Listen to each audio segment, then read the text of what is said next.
Well, hello, Delians and member of Choir of the Earth. Ben and I are honoured and proud to introduce to you Roderick Williams, who is singing the Zarathustra role for our forthcoming partnership with the Bergen Philharmonic Orchestra and Chorus in A Mass of Life. Roddy, it is lovely to see you. We are deeply honoured that we can spend a few minutes with you to discuss Delius, this amazing Mass of Life, and your involvement in it. So thank you very much.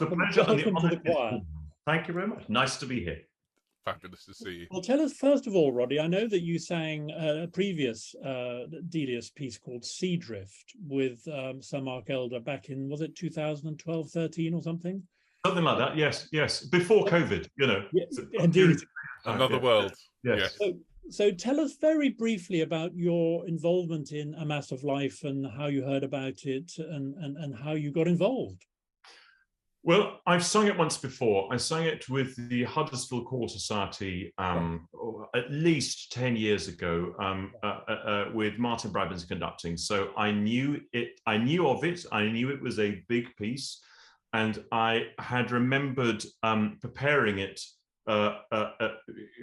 because it's a tough old sing. I remember preparing it, and I remember specifically that the other three soloists kind of are a team.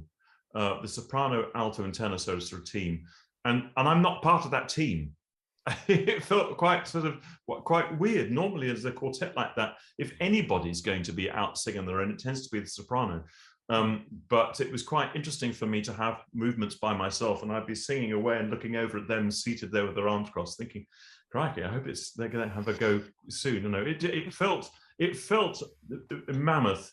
And actually, but partly the nature of the music, I didn't remember much of it as I was coming back to study it again. Right. It feels quite new, and it's a good thing, that actually, because it means I get a chance to have a clean slate, start again, work with Sir Mark Elder on it, and he's been very enthusiastic, very positive about the whole process. And I can tell that he's got the bit between his teeth. You know, he's really raring to go. He sends me the odd message, you know, saying, "Oh, look at this bar and have a look at this and check this edition and what have you." So yeah, we're really getting our teeth stuck into it tonight, and I'm looking forward to that opportunity as well. Fabulous. Now, of course, you know Bergen well. You took part in their fantastic recording of Peter Grimes, didn't you? How was that? I think just fairly awesome, actually. Awesome is a good word, full of awe, because I've sung in Peter Grimes' performances and the production here and there several times, but I've never sung it with a chorus of that size. Essentially, it's a symphony chorus, rather than opera chorus, and opera choruses tend to be 40, 50, 60, 70 people strong, you know, if you're lucky, 70 people. And with the Bergen Symphonic Chorus there were hundreds of people, and they'd all learnt it off by heart, and they were singing with such gusto. It was quite something. I know in a piece like Peter Grimes, the chorus is an integral part. Sometimes opera choruses are decoration. You shove the soloist at the front, and they're very pretty, and it's all lovely, and the chorus just sing tra-la-la every now and again. Not in Peter Grimes. They are absolute character. Sure. And it was extraordinary to have so many of them, and for them to be so well drilled. To be able to sing an opera chorus from memory is a thing, because normally when you memorize in opera, you have stage actions. You know that when you come through the door and you approach this barrel, you should be singing this phrase, and when you look over at the soprano and go across to her something, you know, you can ally movement with text and music.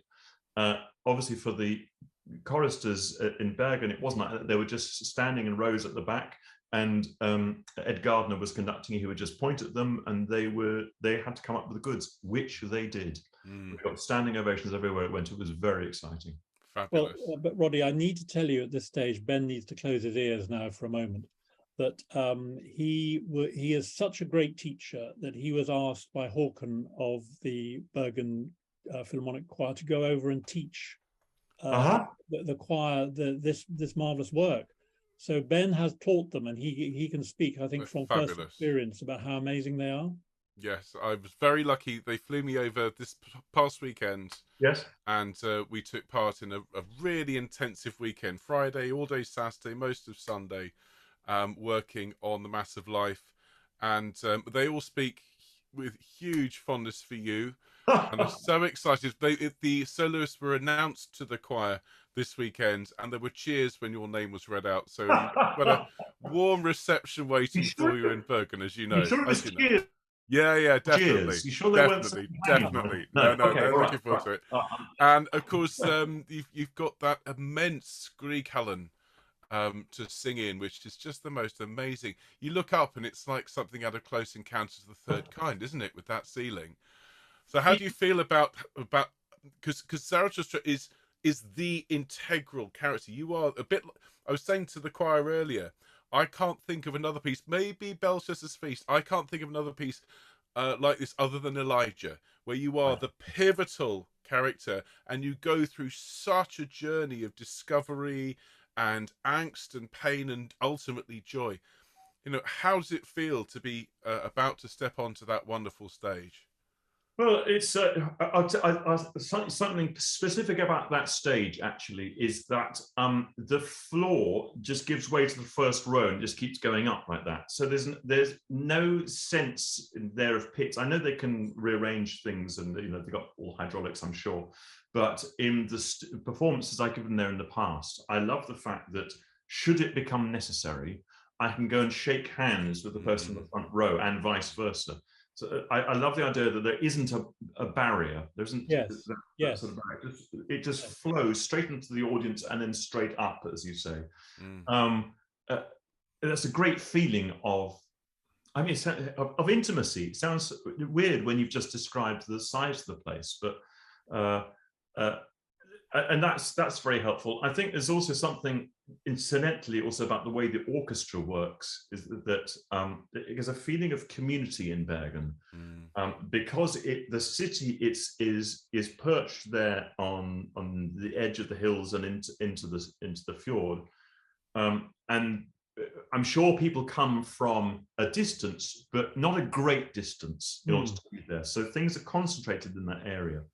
I love the fact that they work in the mornings and then there's all afternoon off, so they can be with their children when they come back from school, if they're family orientated, and then they work in the evenings again. So the fact that the rehearsal day is tailored around people's lives, I think is quite fun. Yeah. And so there's this great sense that this is the city of Bergen putting this on. It's a local orchestra for local people. No, you know what I mean. It feels. And Roddy, of course, this is the Norwegian premiere, I think. Oh, it is. In fact, when I was there on Sunday, having worked all weekend with them, Hawkins said we want to run the entire piece from beginning to end, and they did a marvelous job. And just before the sixth movement, I just put my hand up and said, I think this is the first time anyone in Norway has ever sung this piece from beginning to end. And they went, oh! It was just a real moment of wow. And of course, with the links between Delius and Grieg, they were such good friends. Yeah. I mean, Grieg, but Delius practically lived out there. 20 summers he spent out in Norway. It's for it to have gotten to the point where this is the premiere. I think Delius would be thrilled to know that this was happening in Bergen. Yes, I think you would. I think, there's a thing about Delius in general and this piece in particular that how else can I put it, that it doesn't get out much. No. Correct.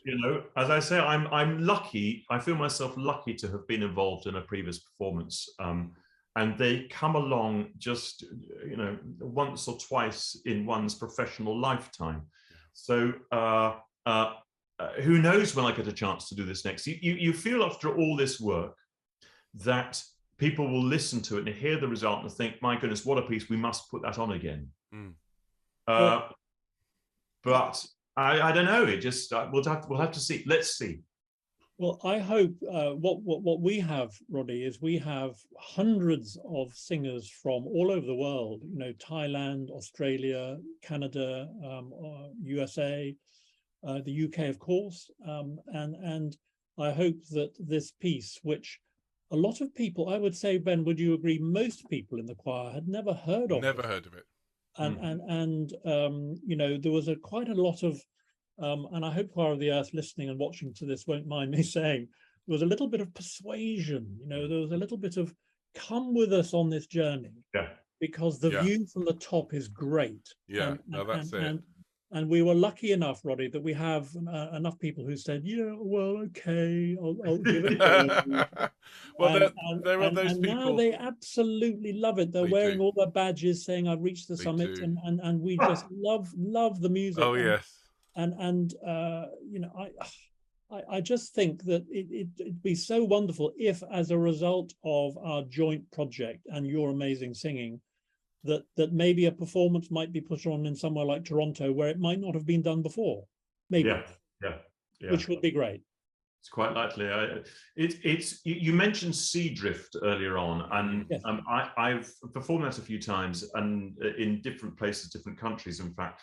And that's an interesting piece. I don't know if your choir members will feel the same way about this, in that I know orchestras and choirs find that piece difficult to rehearse, difficult for them to get behind it, because it's quite episodic for them, particularly the chorus, because they don't have the main thrust all the way through. It's a baritone solo and then chorus and choir. When it comes together in the final day of rehearsals and everybody's there and there is a sense of through flow, then it all falls into place and everybody goes, oh, right, I see. That's what it's about. I have a feeling there might be, but it's very interesting to hear you say, Ben, that you were able to run the whole thing through in Bergen then, because it's when you do with movement by movement or section by section, then again, it's difficult to see the wood for the trees. Yes. But when you start at the beginning and proceed to the end, you get a sense of journey that Mark was talking about, and you can see you have a feeling of direction, feeling of purpose. But it's very interesting because although we did run it from beginning to end, you're absolutely right. It came together in a way that it hadn't done before. And members of the Bergen Choir, who may be watching this as well, I said to them when I first met them, so what do we think of the Delius? And to get their honest reaction, we've said, it's okay, we're getting to know it. By the end, I asked them the same question. We love it, they said. We love it. But what was noticeably absent was the through line, which is your role, which is Zarathustra, who is such, as I said, he's such an important character. He's so human. You know, I've just been teaching today the end of part 1, which is that turning point in the Mass where he realizes he can't be like everyone else. He can't love. He has to. His love will always be unrequited because he is a bringer of light. And the chorus sort of tries to console him, you know, oh, solitude of the ones who give and the light bringers, and I just love the fact that he goes through this journey of life, starting out as a young man, getting to the peak of his powers, and then falling asleep under a tree in the second half, and so on. I mean, how do you relate to Zarathustra? You know, now that you know, you sang him 10 years ago. You know, how do you feel coming back to him 10 years later? Are you different? Do you have a view on him now that is different now that you are 10 years further up the mountain? My preparation at the moment is more technical and vocal than it is philosophical. And for a start, yes, I am older, so I'm singing it in a different way, and you know, that is just a thing. There is interesting for me to note there are things I could do 10, 20 years ago as a younger singer that I can't do now, and of course vice versa. Yes. But then there is once I have it under my belt, is that no, sorry, in my throat from a vocal point of view, then there comes a very different process, which is letting it stew. So I've been working quite hard on this week, and the following week I'm off on holiday with the family, and then I'm back again the week before I come to Bergen. The stewing part, I think, will happen on a beach outside of Barcelona, where it begins to fall into place. It's difficult, obviously, for me sitting here in my lovely house. So nice to be home. To equate with the abstract philosophical arguments of Zarathustra, because he's looking at the whole life experience from a very a kind of rather bizarre through a bizarre lens, and I love, you know, for example, he just right at the beginning when he's talking about dancing and that stuff, and he said, "Better still, jump on your head." You know, it's the stewing part is a really important part of things, because I wonder also if your choristers have had this same thing, is that to begin with, like I mentioned about seeing the wood from the trees, to begin with, it's about learning the notes and getting it right, and making sure you feel comfortable, and knowing that when you've got leaps coming up and changes of key, knowing that you can leap successfully from one note to the next, and it fits into the harmony. It's not at all obvious. And then once that, as I say, once that's done, then you can take a much broader view and just think, what does this mean for me personally? You know, I'm in my mid 50s now, so I've yet to do the falling asleep under a tree part. We'll come to that. Well, you've got a holiday next week. Who knows? Find a nice tree in Barcelona. Well, if I can find a tree, I'll be very lucky. Have a doze under it, and wake up feeling like Zarathustra. I mean, it's very interesting you say that, because we started learning this piece. I mean, it seems like months ago, but because I went away with my family for 2 weeks at the beginning of August, we had a 2-week break in the middle of a really intensive 6-week learning process, and we've done 3-4 hours a day for 6 weeks. Teaching this in sections. The last rehearsals are tomorrow, and then it's all recorded and people can watch them back. And with that break in the middle, I went away and I had a week in poor old parched Sussex, and then a week in rain-soaked Wales, which was just glorious, climbing mountains. And I was at the top of this wonderful mountain in Wales, and I heard the music in my head. It's sort of and that, I think, is what you're saying here about stewing. Give yourself space and time, and just trust your brain to sort of work through it. And of course, we now have 3 weeks from having finished learning it to the Bergen performance, where, I mean, this chat here is going to be part of the sort of the getting everyone really excited for the Bergen performance. But I think the choir itself is going to now go through that stewing process. Roddy, can I be a complete nerd, please, and talk to you as a fan rather than as a chorister? What is it like to sing Mitternacht? You know, that beautiful tune that the whole mass is built around, that Delius, you know the story, don't you? When he came downstairs at his house and he said to his wife, "Come and listen to this tune that I've just made up." And it seems to me that the whole work is built around this one theme, that the basses and the choir are lucky enough to get in part 1 and repeat in part 2, but just after you sing it all on your own. I mean, it must be a magical moment, because it's such a great tune. Isn't that lovely? Isn't that lovely that the basses get a chance to sing it first? And because it in the score, the way it looks looks like a lead for me. So I've had to write it. Not you. So don't get too eager, Roddy. Sit down. That's not you yet. Well, you know, what can I say? I'm straight bat at the wicket, looking down, just long bat strokes. You know, firm legs planted at the crease. You know, it's just, and that's the kind of singing I love. There's a lot of that in Sea Drift. There's a lot of that in a orchestral song that I recorded with Mark as well, Sinara. Or Sinara, depending on how you want to emphasize that. Delius emphasizes it in a slightly different way to the way I speak it. But long phrases, and long phrases that sit in the middle of one's voice. So you just kind of, if you want an answer, Mark, to what is it like to sing that, draw a bath.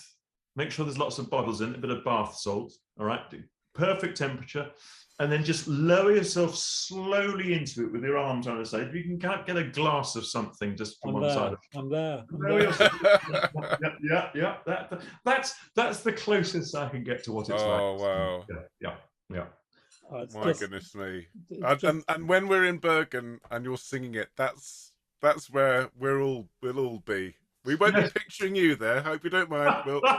But I think we'll all be there. Yes. I think that's such a good way to put it. And of course, what Delius does around this tune, and I know for a fact you're like me, Roddy. You are a sucker for lovely harmonies. Yes. And am I right in thinking you were a music teacher as well? Yes, I did that. Yes. Yeah. It was secondary. Yes, secondary. Yes. I salute a fellow survivor of the. I've got some scars somewhere. Oh yes, me too. But I think all of those years teaching harmony and teaching A level and GCSE and so on, it just opens your eyes to when someone is doing something extraordinary. And Delius's harmonies, I mean. Well, on that point, actually, Ben, I have had to go through in learning and preparing. My score. You didn't mark it, did you? Well, no. See me. Yes, exactly. No. I've been marking the harmony so that I know where. I talked about leaping from note to note. Yeah. When I learn it away from the piano, I have no particular sense of where the harmony is going. I'm just singing the basic harmony. And when I put it together with what I can hear, then suddenly I hear that what I imagined was completely wrong. That I'm actually, the notes I'm singing are added notes within a chord. And so in jotting the harmony down, like a sort of jazz guitarist or something like a jazz pianist, just putting chord symbols down so I know where I'm going, it just helps me to appreciate what note I am joining within a chord, so it doesn't freak me out every time I'm leaping. It's a little bit like stepping stones. It's leaping from one to another, and I just don't want to end up in the drink, as it were. So I just been very careful to know plan exactly where I'm going. Yeah. And from a technique point of view, Roddy, because you're so singing so much in this particular work, do you? I mean, it starts off with a bit of a bang for the choir, of course. No doubt you have to ease yourself into it, and if you are, I mean, do you have your score on a stand? You probably do, because you carrying it in your hands for all that time must be quite heavy. Well, for one thing, I mean, I've got here learning it in my room. I'm learning off my trusty iPad here. This is not meant to be commercial, obviously, but available for all good chemists. And that's interesting for me. For one thing, I'm a great lover of paper music, because I tend to see things and remember them from the top left down to the bottom right. And when it's on an iPad, you just get one page at a time. What have you. However, I can scribble all sorts of different markings in there and choose whether to use them, rub them out and things, what have you. And that makes it easier for me to hold on to. I haven't yet worked out what I'm going to perform from, of course. I'll cross that bridge. I'm not near enough at that point to worry about it yet. Yeah. But easing myself in. The great thing about learning something like this, is that at the beginning it seems epic. It seems huge. I turn another page and think, oh my goodness, it's me again. I've got another bit. Oh my goodness, and that's just the first part. Blimey. So it's kind of wading through with no light at the end of the tunnel. However, as one gets to know it more, the piece gets shorter and shorter. So now I'm at a stage where arias, which I thought were going to be, half an hour long, I realize are just 3 minutes, 4 minutes. it's not actually as huge and terrifying an edifice as I once thought. It's actually a collection of fairly brief, self-contained songs, and it just reduces in my imagination, and I think, oh, I'm looking forward to the next bit, and away we go, rather than the terror. Yeah. It's really interesting you said it, because I had the same experience. It was Mark who obviously said, Bergen are doing this this Massive Life. He's been talking about Massive Life as long as I've known him. Yes. And I have closed your ears, Mark. I've very gently gone, yes, Mark, that's lovely. Yes, Massive Life. Okay, well, one day, you never know, And then he rings me in, would have been February, March this year, and said, Bergen are doing this project. It's now or never. And will you do it? Really was. And we had to scramble at short notice and get everything together, and we had to try and persuade the choir. And I said yes to the project, having just heard it a couple of times. And I had the same experience. I thought, this is huge. How on earth are the choir ever going to learn this?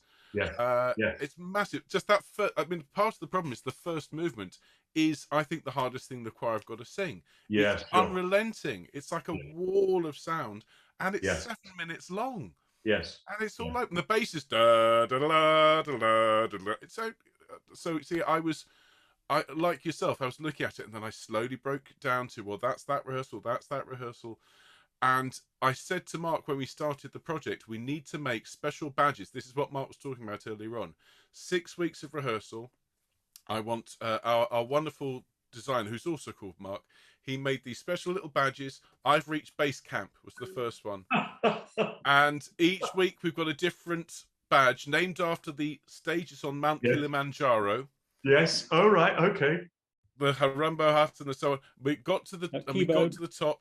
Kibo, that's it. And tomorrow afternoon we will reach the summit. Wow. And now that we're here, I kind of look back on it and I think, well, actually, it's just vignettes. It's shorts, it's scenes. It's like a film score. It's epic, but it's doable. Yes. And I honestly think if Delius had started with something quieter, I think more people would do it. But people hear the first piece, they go, oh, yeah, put that to one side. Yes. My Choral Society couldn't do that. Let's do Vivaldi Gloria again. Oh, goodness me. You're quite right, because if you look at an epic mountain, it just looks terrifying. Yeah. But one step at a time, it takes a while, but it's the only way up. You do get there in the end. It needs time, and I'm so glad you've had time for this, and because it then, as you say, makes it human, makes it manageable. And yes.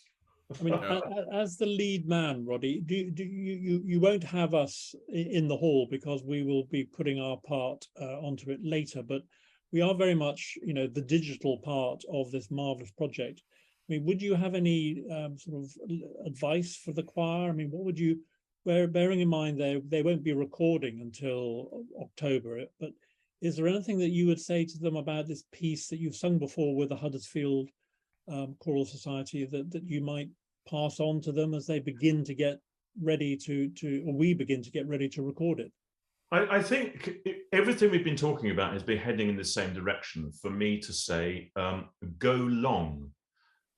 In that, if you get bogged down in the detail of bar by bar, you might lose heart, and might lose sight of the path that we've been talking about, the Kilimanjaro, all of those sort of things. The whole idea of your badges has been to go long, to think, I'm going to get to the summit, but it's not much point in me standing at the bottom and looking up and thinking, crikey, that's a long way. Yeah. So there's a feeling of just launching yourself and going for the long phrases, the long ideas. I think part of that, I'm talking about the stewing process as well. Part of that for me is a point where I put the music aside completely and just sit with the text. It's quite useful to be able to do that out of context. So there's a website, for example, I think Naxos have got the text on its own without any dots. Is that right? Yes, they have. Can I just jump in at this point and say, I know that website. What they've done is they have typed out the English translation from the score. Yeah. It's not great. Yeah. It's okay, but in Yes. some cases, Okay. because it's having to fit with the notes, they've Yes. taken some Yes. liberties.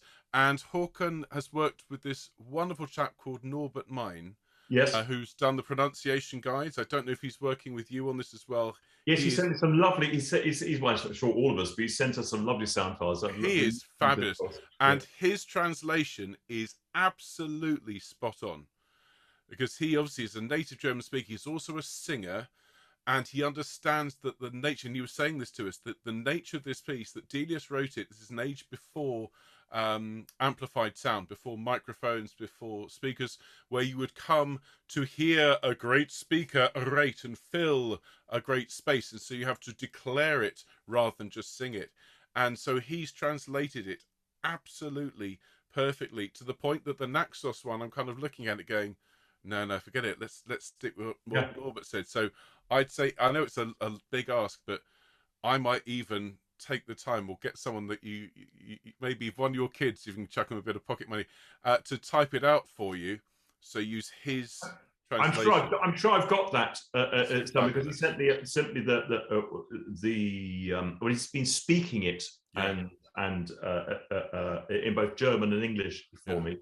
But the point is to look at it away from the music, and that's it, because you get actually being a musician first and foremost. I respond to music and as harmony, like we expressed it first, and then it's a way to get text, into my head, and then I can consider that as a separate thing and work out, my own personal reaction to it. And I think that would be a great. That's a part of the stewing process, I think. Yeah. Once you get to the summit, you've got your badge. I get this feeling of opening up a newspaper. Get the feet up. Well, I'm up here now, and now it's time to relax with just the text alone, and really, I think that's going to be a useful thing for everybody, what Norbert has done. Well, I think that's very, very helpful. Well, Roddy, thank you so much for your time today. We so look forward, Ben, don't we, to seeing you in Bergen in a few weeks' time. Yep. We're nerdy enough to be there for both nights, I think. Both nights, in the audience. Fantastic. And we can't wait. It's just going to be, for me, a dream come true. So it's been a dream come true listening to and talking to you tonight. Yeah. So thanks so much, Roddy. For the moment, Roddy, thank you so much, and good luck. I hope it all goes well. Enjoy the stewing. Have a great holiday. Yeah, thank you very much. Cheers.